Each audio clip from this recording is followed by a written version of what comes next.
Good evening, everyone. Good evening, sir. I'm Malvika. On behalf of NALSAR, its alumni and its students, so I must thank you for taking the time out today to share your valuable insight into criminal jurisprudence.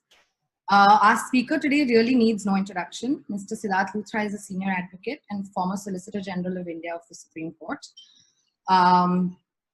He is an alumnus of Delhi University and the University of Cambridge and is currently a visiting professor at Northumbria University in the United Kingdom, and has also spent time teaching at judicial academies and government agencies across the country. Arguably one of the finest criminal lawyers in the country, Mr. Luthra has spent almost 3 decades at the bar now. Few, if indeed any, criminal lawyers have had the opportunity to work on the variety of seminal matters that he has over the past 3 decades. Who can forget the Justice Soumitra Sen case or the Rajiv Gandhi assassination case, or more recently, the 2015 cash vote scam or Nirbhaya. Today's topic for the lecture that he's doing for us will be theories of punishment and variance in sentencing. You can leave your questions at any point in time during the seminar in the chat box. And right at the end, I'll put a few to him. The webinar will be played on YouTube and some other platforms after this. I think that's about it. Well, sir, without further ado, I pass the floor over to you. Thank you so much, Malvika. Having worked with Malvika for a while, it is very difficult to say no to her. She's a very, very persuasive counsel, and therefore I had no option. But apart from that, I enjoy this. For me, it's a journey that I've had, and this journey is part of this journey is to share what I understand about the law. These may not necessarily be views which you will concur with. These may be views which you believe. You may believe differently, and I'm glad and I'm happy if I can generate that discussion, and that's what this conversation is about. It's the view of a person who wanted to be an academic but got into the legal profession by chance, or remained in the legal profession by chance. Otherwise, I think I would have been happier off teaching law. But here I am, and you will therefore have to suffer or deal with my understanding of the law. Today's topic is a little different. In fact, when Malvika talked to me about this, I thought this was going to be very easy, because what she was going to do was make me speak about something which I've written a paper on. And I thought this is going to be very simple, so I don't need to work so hard. But Malvika comes from a chamber where they work very hard, and therefore you're made to work hard if you are interacting with them. And I've had to apply my mind a little more and think about all that I've considered done. Now, today's talk is about punishment and theories of punishment and the problem with variances of sentencing. So one of the things I want to share with you is, what is punishment? After all, that's the fundamental issue. If you consider what Manu says, and Manu is now increasingly being quoted in the last few decades, Manu says, and I quote, "Punishment governs all mankind. Punishment alone preserves them. Punishment wakes while guards are asleep, and the wise consider the punishment that's done as the perfection of justice." Now, that was Manu a long time ago in the Manusmriti. The meaning of punishment is really a pain, a discomfort to a person for what we in society classify as a misdeed and give it the force of law. We recognize it as a breach of social norms, but punishable under law. In the Indian Penal Code, we have section 53, which talks about the kinds of punishment. So punishment may be, simply put, it may be fine, there may be imprisonment or fine, or there may be life imprisonment or death imprisonment, and imprisonment can be simple or rigorous. Of course, there can also be forfeiture of property. Of late, there is a great emphasis on section 357 and its attendant sections, which are 357A, B, and C, because compensation has taken a very relevant, sorry, you want me to increase the volume? Hello? Can you It's hear all, me, guys? it's all right. I Malvika, think I couldn't, I think your screen had frozen. I think one or two people are having issues, sir, but overall it seems to be okay. Maybe if you can speak a little Okay. closer to your mic. No, I'm, okay, because I'm speaking fairly close to the mic, I'm on this now. We can And hear I've you. just, Everybody can you hear can you. hear me? You can hear me? So as I said, punishment. And I'll go back to the point where I was dealing with section 53, that section 53 in the IPC talks about a few kinds of punishment. There's life imprisonment, there's death, there is imprisonment, rigorous or simple. There is also forfeiture of property. And lastly, there used to be transportation of life. So if you remember the Andaman and Nicobar, it used to be called Kala Pani. People used to be transported for life, which later became a life. I don't know if you're aware, but apart from Andaman and Nicobar, there is one more cellular jail in India. I don't know if you're aware of it, but let me share with you. It is in the Sainik School, Dagshai, where you have a cellular jail. It is maintained today as a museum. It is one of those rare cellular jail which still exists, but of course it's part of the school now. I wonder if when the students get naughty, they're sent into the cellular jail. I'm not sure whether it is, but we'll have to find that out. There is also a great emphasis now, as I said earlier, on compensation. So section 357, section 357 capital A, B, and C, these are very important provisions now where sentencing is now coupled with compensation. I must tell you, about 25, 30 years ago, my wife Katie was doing a case where, in a case of economic fraud, this is early 90s, where a penalty of 72 lakhs had been imposed. It was the scandal, judicial scandal almost of the times, where it was stayed for the asking because nobody could contemplate such compensation being granted, because compensation used to be in the pittance. There was no concept of compensation, though section 357 did exist on the CRPC. The CRPC, so therefore, has a fascinating range. You know, the minimal sentence is 24 hours, what we often call till the rising of the court, but there is a provision, I think it's 50510, which talks about 24 hours, and the maximum sentence, of course, is death. This punishment that we award a person has to have a correlation to the crime, and that's what criminologists and social scientists talk about. In my master's in criminology, I had a fascinating experience. I was taught by a lawyer, by a psychologist, England's top criminal psychologist at the time, Donald West and Adrian Grounds. And I was taught by a psychiatrist, I was taught by a sociologist, and by a philosopher. I'm going to end by a quote by that philosopher, Professor Nigel Walker. So today the point is, this understanding of crime and punishment, while we know that we are trying to, crime is to be punished, there is no clear-cut, precise approach, and there is always an experimentation which is going on, and there are different theories which have been propounded. Amongst those, as you know, the four theories are deterrent, retributive, preventive, and reformative. But none of these theories actually hold the field badly. So there is, in a sense, an incoherence in our philosophical moorings of punishment, and that leads to aberrations in sentencing, because sentencing being a pure matter of discretion, we run into issues. We must not forget that, you know, there may be a minimum sentence, there may not be a minimum, and these variations happen.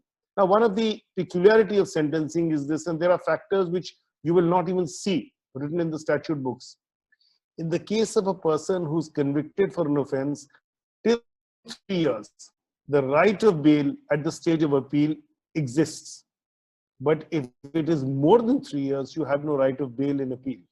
Effectively, if it's a 3-year sentence, the convicting court will grant you bail pending appeal. It's called bail tadaira appeal. And once you file the appeal, then you have a right to get, and there's a judgment in that called Sudhir Kumar Jain, which I had argued way back, one of the early judgments cases I did when I had become a senior counsel in 2007. There are, of course, other judgments to that effect also. So this changes a judge's outlook.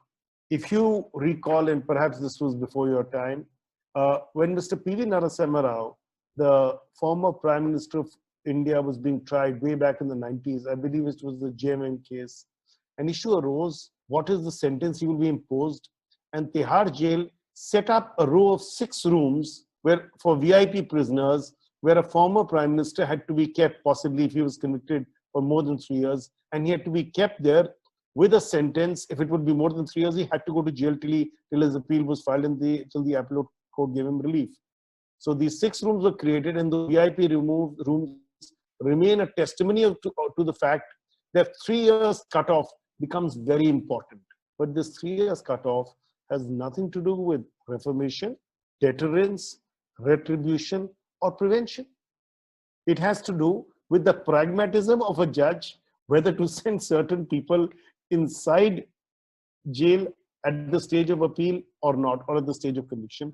And that's what it turns. And therefore, as I said, the philosophical moorings of sentencing have certain concerns. When we look at sentencing and punishment, there are 2 schools of thought. The classical school, where there's a legal definition of crime. The punishment is to fit the crime. We believe that people acted with the doctrine of free will, and death penalty was also awarded. And there was no empirical research done as to determine what was the purpose, what is the purpose behind offenses, what is the basis for offenses, why should acts be categorized offenses, and what should the sentence be. The modern thought is the positive school, which says, look, the old definition goes, today we have to have a punishment which fits the criminal. We have to consider abolishing the death penalty, and we must determine criminality and sentencing based on empirical research, and therefore there will be variable sentencing to fit not just the circumstances of the crime, but the circumstances of the criminal or the offender. So let's come back to the 4 theories of punishment. The first is deterrent. The deterrent theory was to discourage people from committing crime. So you gave a very strong punishment so people would not think of committing a crime. You would put the fear of punishment into them. And that is the whole purpose. It is to warn not only that individual, but it is also to send out a message to society at large. In the Nirbhaya case, I was asked this question after the judgment was over and the sentence was given, as to whether there would at all be a deterrence as a result of the Nirbhaya case. And my response, and I maintain that response, is why I introduced the concept of collective conscience of society as a principle for grant of sentence in the Nirbhaya case, in death cases, yet at the same time, and not only just death cases, yet at the same time, the effect of this will have to be seen over the next 5 years, looking at statistics of prosecution, investigations, prosecutions, and ultimate convictions till the Supreme Court. And since our system is slow, as a matter of fact, these things take a little time.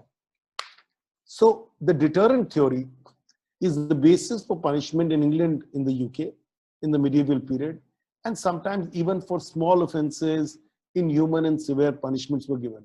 Certain countries which believe in Sharia law, like Pakistan, Iran, Iraq, Saudi Arabia, adopt the deterrent theory as the basis of their penal jurisprudence. It's a matter of their philosophical and jurisprudential moorings, and it's a matter of choice. Individual deterrence is important as an important element here, which refers to the effect of punishment on the individual. So this is a focus on the individual to make sure the individual doesn't commit crime. The second part, as I said earlier, is what is called general deterrence, where you're trying to send a message out to society that crimes do not pay, and that human beings who are rational beings ought to get the message on the basis of the conviction and sentence of one individual, which is publicized, informed, so that people get a message that this is the kind of severity of punishment that you can be awarded. And therefore, there is a terror amongst evildoers and a warning to others who attempt to imitate them. Then you have the retributive theory. a very interesting concept.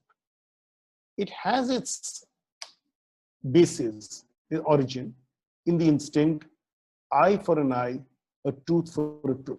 The crude animal instinct of the group to retaliate when hurt. Retribution, of course, says severity must be proportionate to gravity of the offense. The whole purpose is to restore the social balance disturbed by the offender, that the offender should suffer as much pain as the victim, and there must be a message sent to the offender that what you have taken, you must give back in your suffering by pain, and the balance is then to be set right in society. This, of course, is now considered a vindictive approach, an unfortunate approach, and it is not accepted by modern thinkers, though it does creep into Indian jurisprudence all the time. We also have the preventive theory, where you want not to avenge the crime, but to prevent it, to pull out of the stops, to remove a person from society. The idea is place the offender out of harm's way. And this is sometimes seen in the concept of recidivism, where we believe that people who are not likely to commit crime, who are not likely to be recidivists, a crime after the first conviction, should be let out from society, should be given lesser punishments, but others should be given a higher punishment if you believe there is no scope for reformation. So this is the preventive theory. And here, because you are putting people in jail and giving them custodial sentences when they can be avoided, you are really creating a hardening of the criminal, and especially in the context of juvenile offenders. So I would say that one of the amendment under, from the age 16 to 18 and giving discretion to the courts may give rise to application of the preventive theory, because there was a belief, and I don't necessarily concur with it, that people between 16 to 18 may or may not have the knowledge to as to the act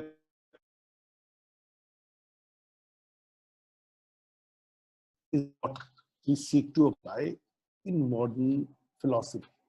And so Reformation treats a person like a patient and looks at his social economic milieu.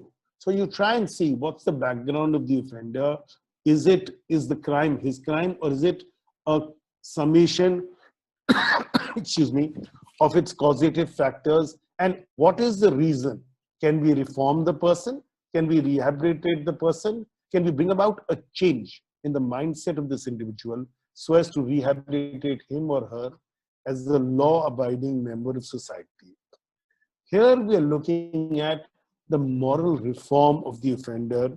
So that is the reason you have jails like Tihar, where people are taught Vipassana, taught crafts, arts, industry, they're taught work, they're given opportunities to educate them. The purpose is to see, can we get them out of the proclivity to commit crime? A Supreme Court judgment, Yasuddin versus Andhra Pradesh, makes a very interesting point, and I'll quote that line, and I read, crime is a pathological aberration. The criminal can orderly be redeemed, and the state has to rehabilitate rather than avenge. The subculture that leads to antisocial behavior has to be countered not by undue cruelty, but by reculturalization. No discussion of sentencing can be complete without a discussion of the life sentence, because that's a very important example of the nature of sentence, and I want to tell you how it's developed in terms of jurisprudence. So you had the original view of transportation of life. You were taken from here and sent to Andaman and Nicobar and not to be brought back. This was the kind of concept that the British did in their colonies, where people were sent to Australia or other colonies and kept there for the rest of their natural life. The second category, and this category was accepted, as I said, in the Gopal Vinayak Kodse's case, to say life meant till the end of natural life. The second category developed as a matter of practice was in life, that life was treated as 12 years to 14 years. This practice continued for a long time. Till in 2008, in Swami Shraddhanand's case, there was a concern that you can't have this kind of aberration, and then a new category of sentencing was carved out, which is sentences of life, but for 20 years, 30 years, 40 years, as the case may be, without remission. This debate went on till it was upheld by the Constitution Bench in 2016 in the Sriharan case, which is the Rajiv Gandhi assassins case. And it's an important judgment because the issue of variable sentences impacted scores of cases. It gives the judge an opportunity to reduce it from life, from death to life or part of life. Now, this becomes very crucial because today the judge, we've already categorized death to be the rarest of rare cases. So if the rarest of rare can be avoided by giving an intermediate sentence, let's say an offender is 60 or 70 years of age. You give him life till natural life, which means he or she will spend the rest of their life possibly in jail. 30 years without remission means the person will live till 90, which really means, and if the person comes out in 90, he or she is not going to be harmful to society at that age, incapable of doing harm, yet at the same time, it is not the death sentence. So intermediate sentencing in terms of Sriharan are a very important parameter for consideration, and they have laid down this new norm which has become very important. I must share with you one of the recent cases that I did, Anokhi Lal, that now of course it's been remanded to the trial court, remained pending for this very purpose because a lot of these death penalty cases kept pending till Sriharan was decided, and now Sriharan, in the event of a remand or even at sentencing, changes the parameters of sentencing. But no parameters get laid down even in Sriharan. Now, in the absence of these parameters, we have a serious concern of sentencing discrimination. Article 14 of our Constitution says everybody should be treated equally, yet sentencing being a matter of discretion, you find that judges treat sentencing differently. Some apply retribution, some apply deterrence.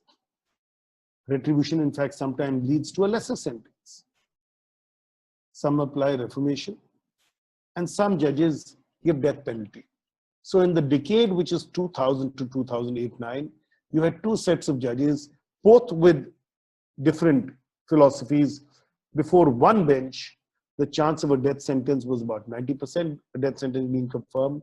Before the other bench, the chance of a death being commuted to life was about 90% or 80%. And this has been reported even in popular magazines.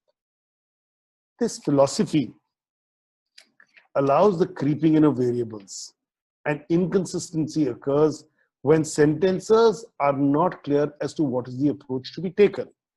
The worst type of inconsistency is that today one sentencer chooses a lesser sentence because of rehabilitation, the other increases the sentence, and this becomes a matter of individual philosophy, your life experiences, your approach, and whether it is severity, liability, guilty mind, or the circumstances of the accused or the circumstance of the offense, all of these become a byproduct or an end product rather of the judge's mind, his personal choices, philosophies, and considerations.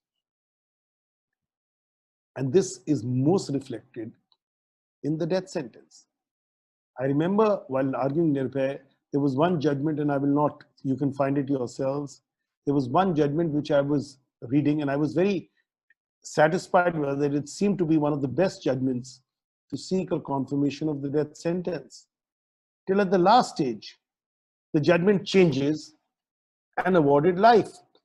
There seemed no rationale for changing of life till I spoke to one of the judges later, and he had mentioned to me that his brother judge was at the last minute balked at the idea of putting in a death sentence because he in his career had never given a death sentence. And therefore, while the whole rationale of the decision was towards death sentence, the ultimate conclusion was life. What does a trial judge do with such a judgment? What does a trial judge do with judgments which on facts go both ways? And this becomes a serious concern because while considering aggravating factors, mitigating circumstances, we will find that there are judgments both ways. And these both way judgments, as we all know, create a lot of problem for lawyers and judges alike. Because there are no such guidelines to assist the trial court in meting out punishment, we have a resulting disparity. And then, firstly, the accused is unhappy. Often the victim is unhappy because now the victim has a major role in our criminal justice system. And thirdly, there's a reaction by society as well. Society also has a concern about the nature of sentence that is or is not imposed. And especially now, every day at 9 time prime time television, or 8 p.m. or 9 p.m. every day, we're all determining. And if you look at the newspapers today, well, of course, these days nobody looks at newspapers with COVID around. But if you were to look at the newspapers pre-COVID period, you would find at least the first 2 or 3 pages deal with legal news, and a substantial portion of them, or majority of them, relate to criminal law. And that is the level of sensitivity that society now has to matters of criminal prosecutions and criminal cases.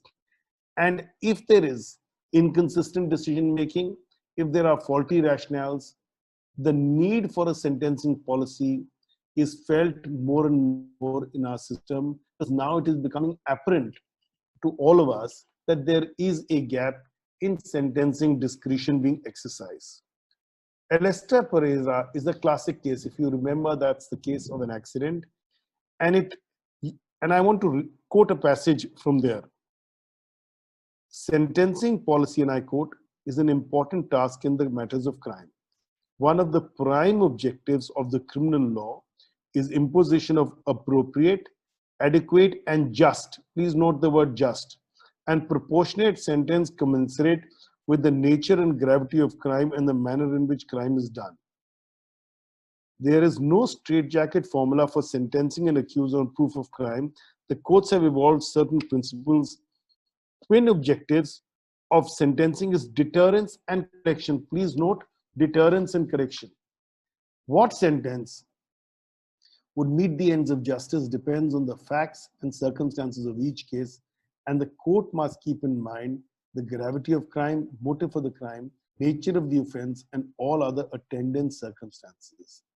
The principle of proportionality in sentencing a crime doer is well entrenched in criminal jurisprudence. As a matter of law, proportion between crime and punishment bears most relevant influence in determination of sentencing the crime doer. The court has to take consideration all aspects, including social interest and consciousness of society, for award of the appropriate sentence.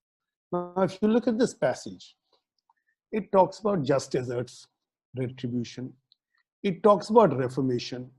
It talks about deterrence, and it talks about the principle of proportionality. What does a court below the Supreme Court make with the 4 concepts which are all in this paragraph? And there are judgments replete like this which will say the very same thing.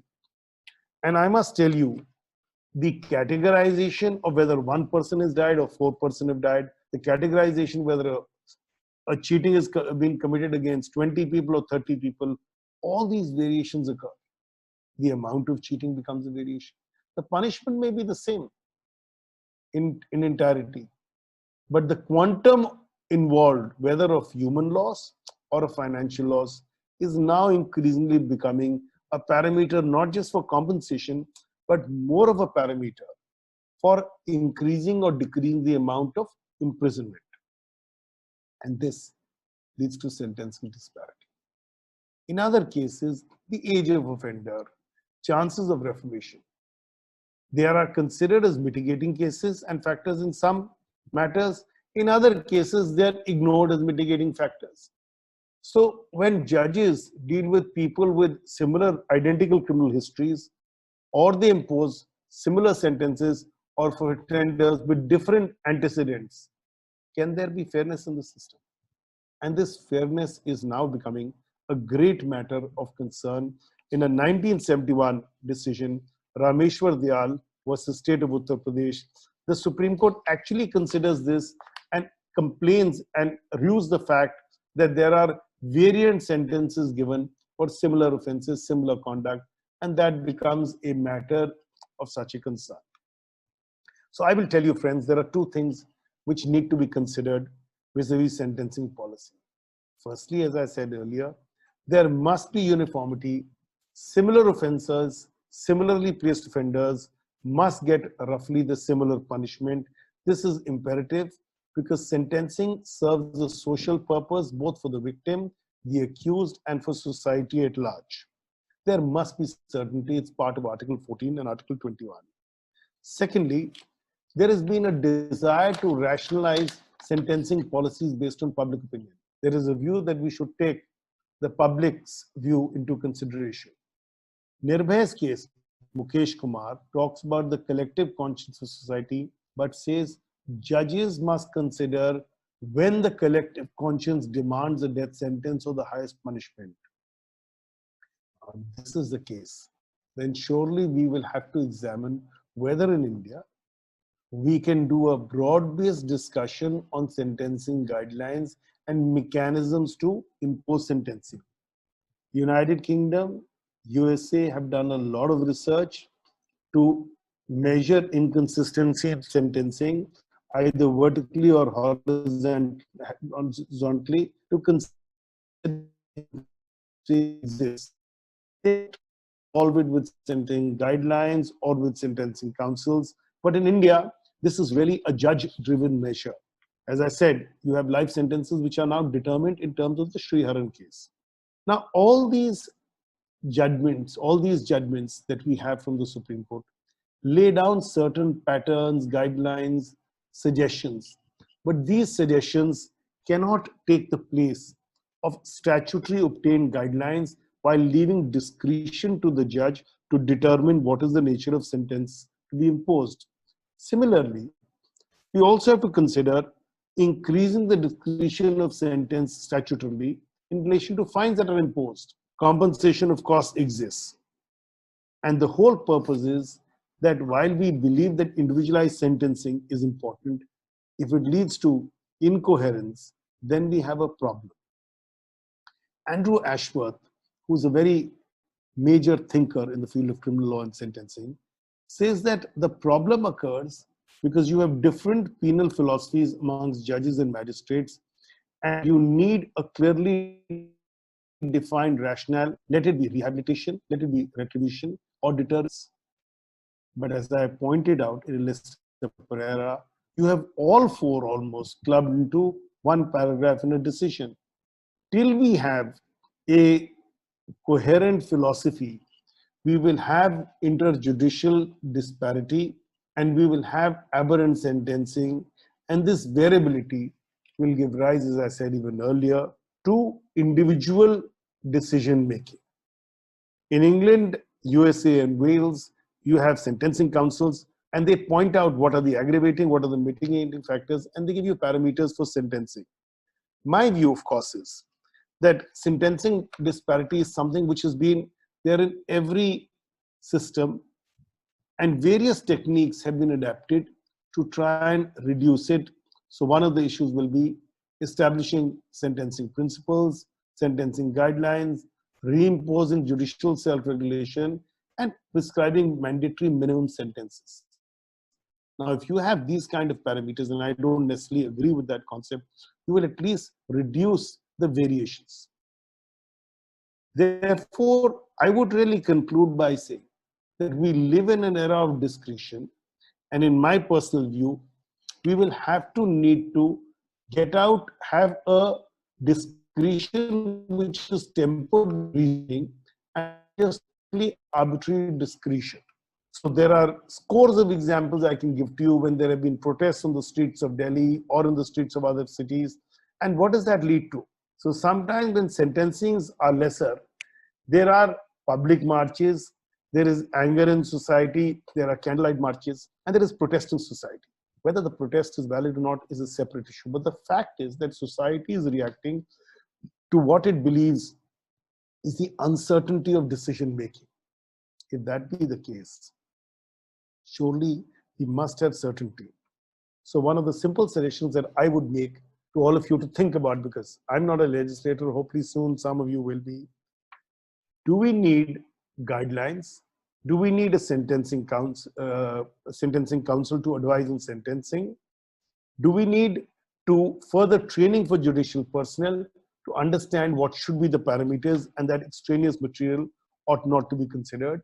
Should we not have social workers, psychiatrists, allied disciplines introduced within the ambit of the criminal law, criminal procedure to assist judges in decision making?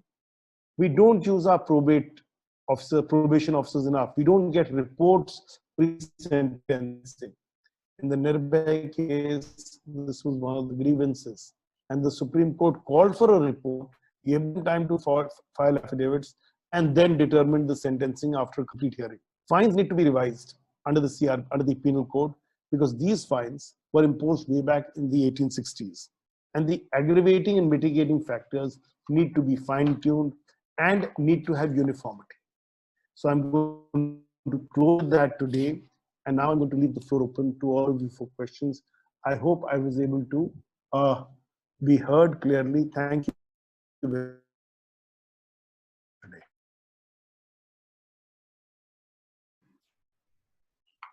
Hi. Sorry, sir, your video is slightly breaking, but hopefully everybody else can hear me. Sir, can you hear me? Malvika, just no, I know what I'll do. That'll disconnect. Just hold on. Just hold on. Just a minute. Let's try and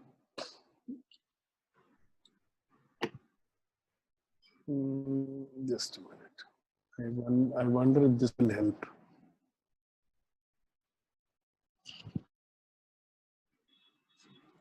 Just I'll just put some of the questions that some of the attendees had to you, sir. Question number 1. just Okay. give me. Yes. Okay. Yeah, Malvika, I hope is this better? Is the video better now? The audio is better now. Is the video better now? The video is also fine. I hope these guys have been able to hear me. I don't know if they have. Little bit in the middle it cracked, sir, but mostly it was okay. That's all right. I mustn't have been making sense in any way. I'll just put some of the questions to you, sir. Sure. First one, what are the benefits and consequences of mandatory minimum sentences? Do they help in eliminating sentencing discrimination, or do they only enhance the existing problem? I think mandatory minimum sentences are indicator to a judge that as to what he or she should not go below. But you can't just tweak sentencing policy by adding one element. I think and all of these elements need to be tested. So I would first say that we have mandatory minimum sentencing, let's say in corruption cases. What is the consequence of that? Has it done away with corruption at all? The answer is no. In fact, what do judges do? When you create a minimum, sometimes matters are dragged on and delayed, especially when the offenders are elderly, because courts don't want to send people to custody for a mandatory minimum sentence. And this is a practical problem we see. The other concern I have is that how do you compare, as I said, a crime where a person robs a loaf of bread, theft, or robs jewelry? Let's say you have a mandatory minimum there. Can you treat the two crimes similarly? Now, one person, let me give you a more classic example. Let's say today you have a migrant laborer who robs a cycle from you to get back to his village in Jharkhand. And then you have a person who steals your laptop because he needs to, use it to feed his habits, by way of example. Can you treat both the offenders similarly in terms of sentencing? The answer obviously is not. So therefore, when we tweak with sentencing policies, when we tweak with sentencing, it has to have a larger ramification. We can't just do it selectively by adding. The biggest problem that we have faced in this country is that we've had a lot of reactive criminal law. We reacted to Nirbhaya, we got the 2013 amendment. We reacted to other offenses, we made the punishment greater in POCSO. We reacted to NDPS, we made it more stringent. We reacted to terrorism, we made certain offenses more stringent. We had Bombay, we brought in the NIA, we increased the offense punishment, and we brought in a lot of provisions in the UAPA. While punishment and crime is to deal with aberrant conduct, at the same time, we must not forget that we are not just looking at aberrant conduct of arising from a certain parameter, but there has to be a larger picture. And that larger picture needs to be seen. Therefore, my point really is mandatory minimum. Let's take the example of probation. There's Avantika says, probation has not been, is rarely given. The fact is, probation has been on your statute book over 150 years ago, more than that. It's been in the old CRPC, there's a statute. How often do you see probation given by the trial courts? How often do you see admonition given? Why? So one of the fundamentals is, it's time to train our judges as to what's available to them. It's time to then give them legislatively ordained parameters of sentencing. What ought to be a minimum, what ought to be the maximum, and then circumstances where they can exercise discretion to go below the minimum. Maximum is, of course, defined in all statutes. I don't think that the only thing a mandatory minimum does it makes the judge's job easy. But that's not what sentencing is about. Sentencing is about ensuring that there is a balance. And we need to also be clear, as I said at the start of this, we need to be clear, what is our philosophy? Does it change from offense to offense? In Mukesh Kumar Nirbhay, or in a murder case, rape and murder, does it become retributive?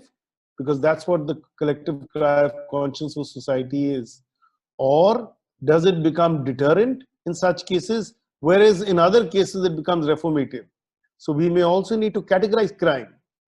So, what we call crime, we already have a distinction in the CRPC 437, which says 7 years and below and 7 years and above. 7 years and below, you even give the magistrate a power to grant bail. You have also 41A, 41B, 41C, 41D.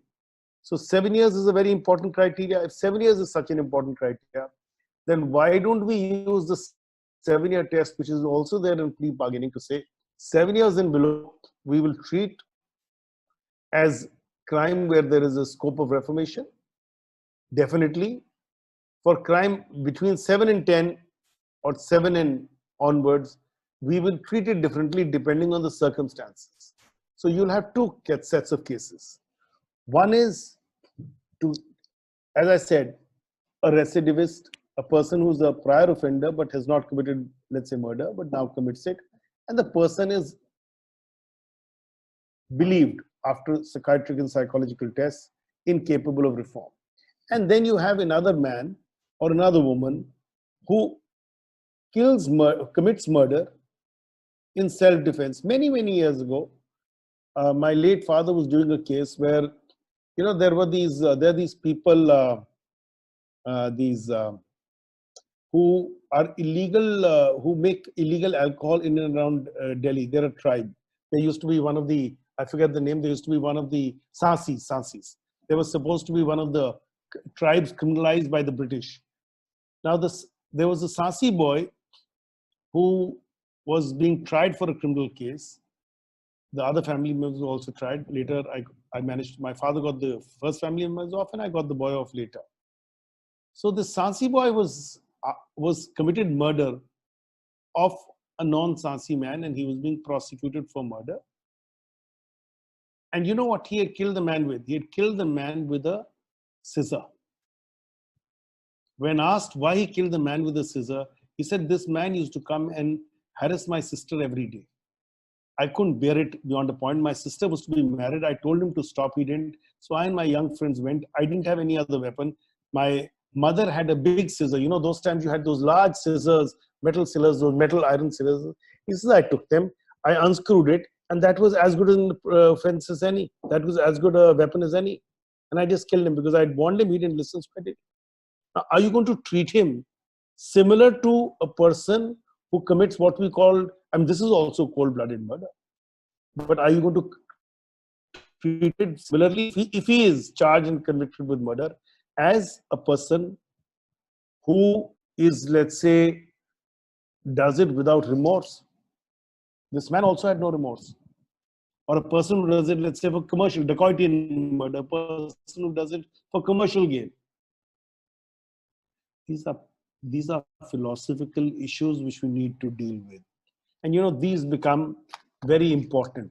In fact, I had to, you know, there was a very classical statement that my late professor, Nigel Walker, used to say about sentencing, and I will just read that out to you while we come to the next question. But there's one very interesting thing which he said.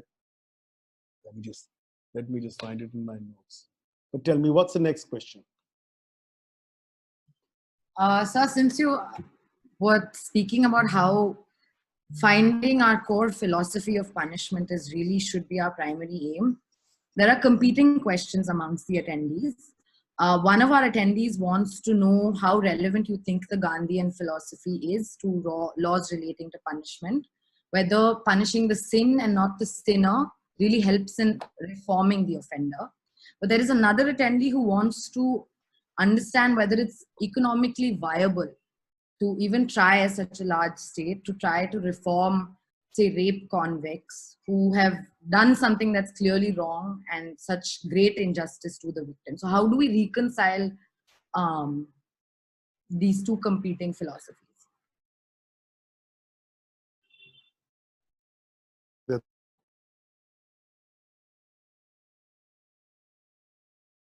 Let me now explain one thing to you. We begin with the philosophy that a rape convict has done something wrong. Is a murder convict not done something wrong? You're willing to reform the murderer but not the rape convict. I tell you, the reason to reform is twofold. All crime is bad. All hurt crime is bad. The reason to reform both is because the purpose of reformation is not just the improvement of the individual, but the improvement of the individual to enable him or her to come back and become a useful member of society. If that be your parameter of reformation, then it has to apply across board. Then you can't apply it based on your own likes or dislikes. And that becomes, this like and dislike concept is what I find troublesome when we deal with sentencing, and that enters our judicial determination and our philosophies and our submissions in court. So that was point number one.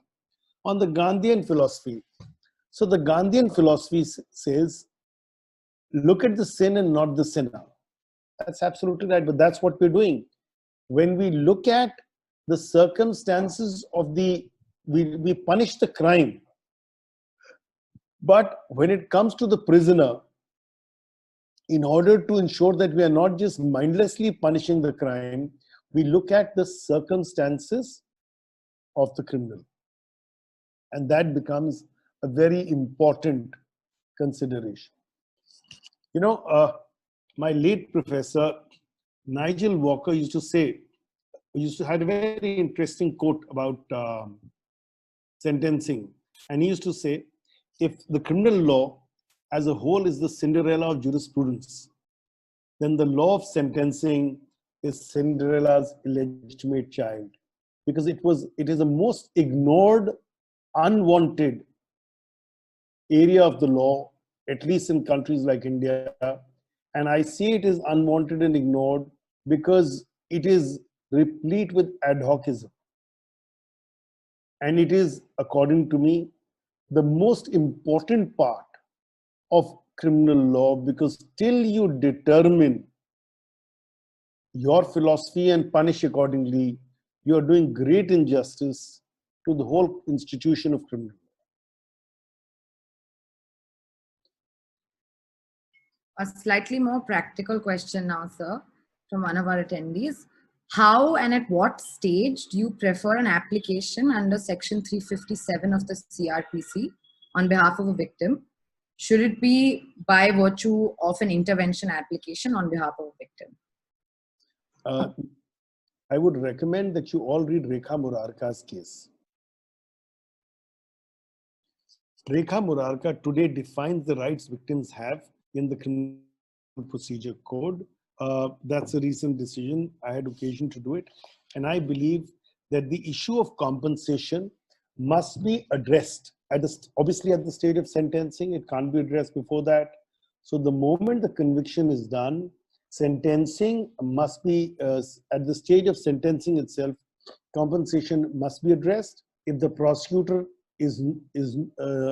prosecutor should be imposed upon to address it.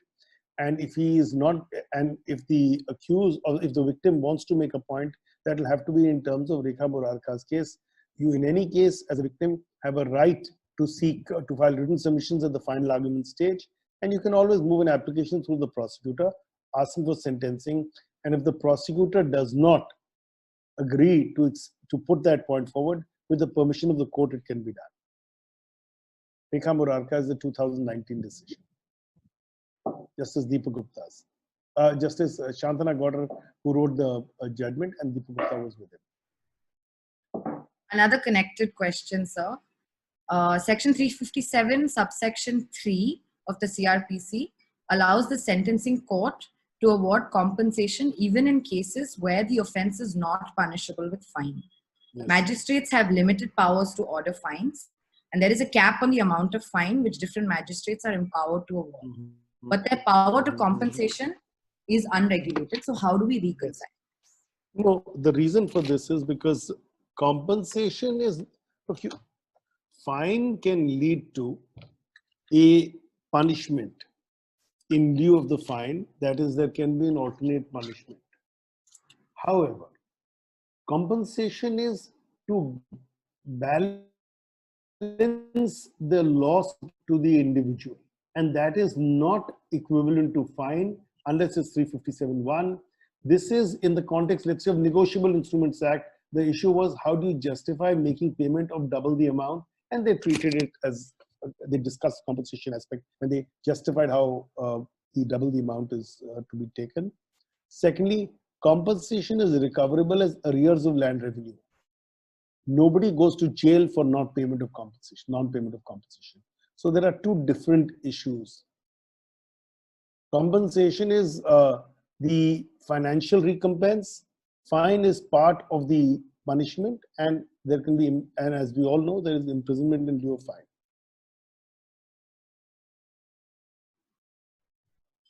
I'll let this be the last question, sir, and then we can wrap up. I'll send you, there are lots of questions. I'll send them over to you on email, and you can answer them. You did not wait for me to offer that. I'll take your questions in email. Thank you so much.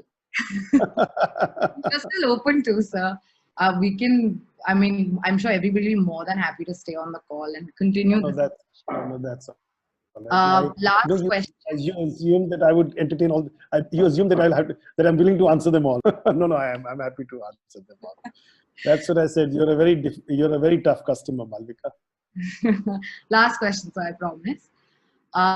To what crimes can we include community service as an option for punishment in India? Very good question.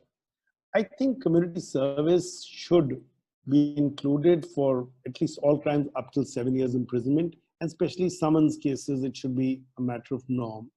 I don't see why community service can't be made part of variable sentencing even for harsher offenses. So you may not do it in a life sentence case, but even if it's a 10-year case, why can't you balance community service with the punishment and make it a composite issue? Because remember, community service will also have another benefit. It will enable you to see whether there is reformation or not. After all, with probation, community service can be tied in. Today, there is, I'll give you a classic, a very interesting example. You know, in I think 2007, 6 or 7, I did a very interesting matter before Justice Manmohan Singh and Justice Manju Gupta in the High Court, if I'm not mistaken.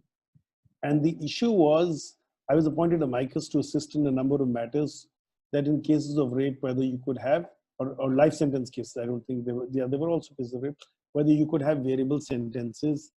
Now the issue was the statute doesn't permit community service or things like that.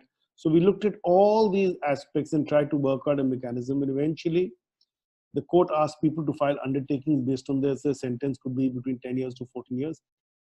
This is the pre-Shraddhanand and Sriharan cases. So today, your biggest handicap is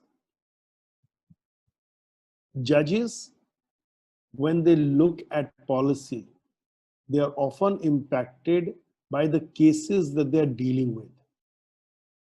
Whereas the government, and I'm not a great votary that government makes good laws necessarily, but I believe that when government legislates, it has the ability to listen to many more stakeholders than the limited stakeholders that there are available in court.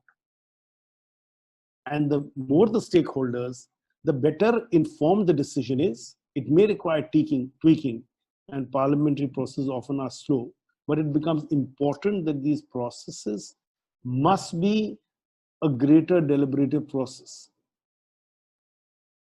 I remember when the Malimat committee was doing its deliberations, they went all over India, right or wrong, but they went all over India. They heard stakeholders, even if they heard a microcosm of the population in each area, but they did. And that's not necessarily possible for a court to determine in a 1-hour hearing while they're laying down guidelines. There are some areas, for example, procedural issues and other issues, where courts can lay down guidelines. But if you remember the beautiful 7-judge bench decision in P. Ramachandra Rao, they said you can't have judicially engrafted parameters necessarily. And I believe that is the correct approach in law. You can lay down broad understanding of the law, but not specific examples, because these instances are going to occur in a variety of situations.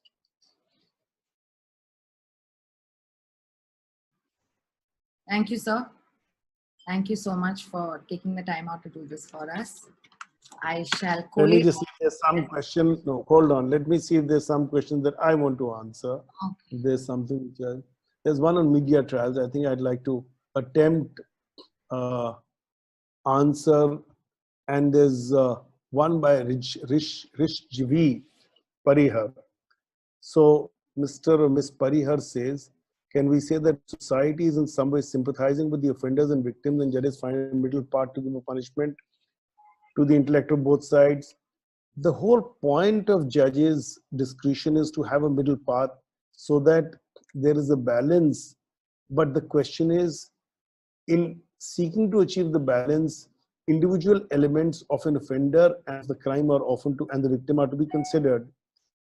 When they are not appropriately considered is when there is a reaction to society, and the pragmatism of judges sometimes is not a philosophical pragmatism, but a human situation pragmatism.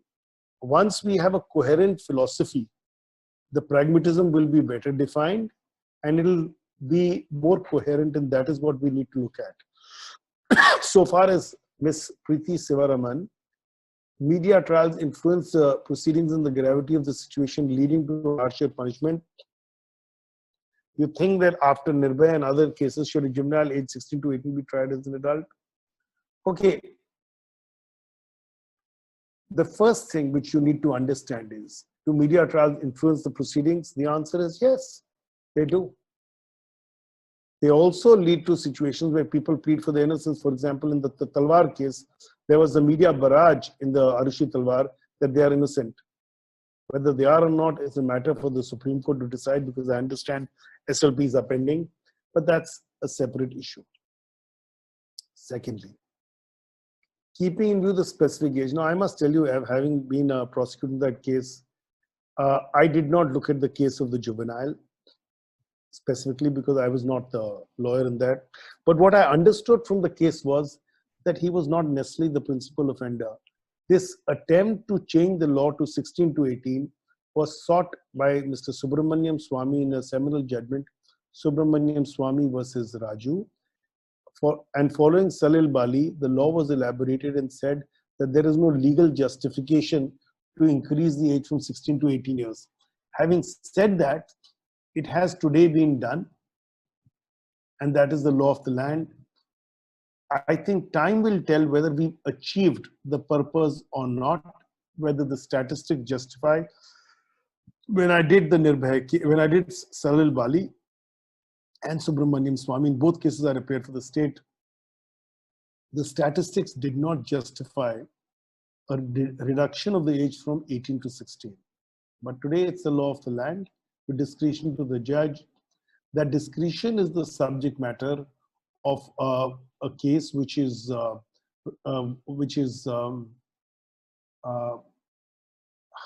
name will just come to me. I just argued it before Justice Deepak Gupta, because there is one category of offences which has been totally left out. This is the case of the boy who drove over a child and was sought to be charged for 304. Now, that is the issue, is how will the person be tried, but that's a separate issue. There is another pending matter where this issue of how do you determine 16 to 18 years? What are the parameters? What are the medical tests?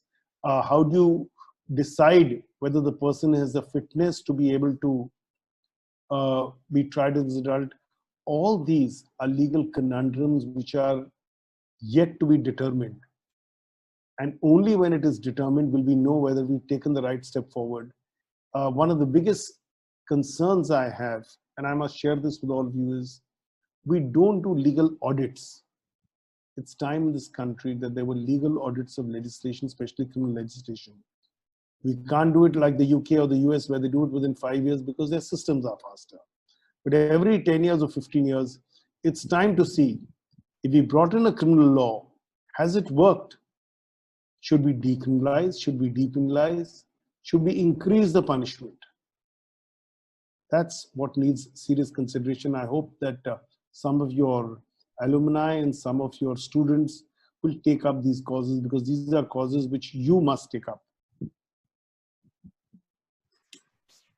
Yes, sir. Thank you so much. I think we'll end it here. I'll collate whatever questions are left out and email them to you. Thank you so much. And thank you everyone for being here.